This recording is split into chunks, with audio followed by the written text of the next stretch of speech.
Büzlərə inanmağın hökmü nədir? Böyük və kiçik şirk ola bilərmi? Büzlərə inanmaq bir nəfəri dindən xaric edə bilərmi? Bu burcular bəhsində neçə cür inanmaq var. Fəqət burca aid deyil, ayrı bir məsələlərə də aiddir. Ulduzlara inanmaq, ulduz falına.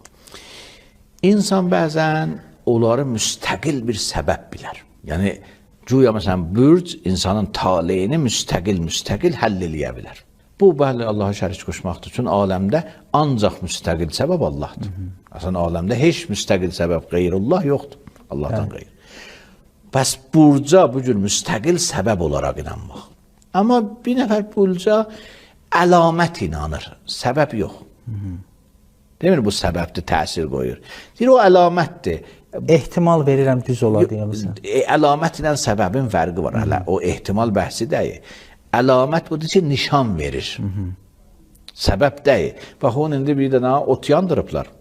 Bu ot yandırmanın səbəbi kimdir? Mümkün bir də adamdır. Amma tüssü onun əlamətidir. Tüssü səbəb deyil ki, ota. Bəli. Əlamətdir ota. Mümkündür bir nəfər bürcə əlamət kimin baxa, səbəb kimin baxmaya. Səbəb baxsa olar şirk. Əlamət kimin baxsa şirki deyil. Amma bu bir növ cəhalətdir. Çünki tamamı 100% burcular əlaməti görsətmir. Amma bizim hədislərimizdə vardır ki, bürcü bəhsində, ulduzlar bəhsində 100% əlamət bəşərin əlində yoxdur.